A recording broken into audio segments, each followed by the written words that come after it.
নিয়ে আসেন তো।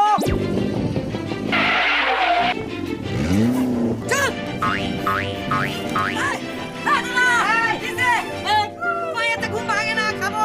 আচ্ছা আচ্ছা দাদা, ঠিক আছে।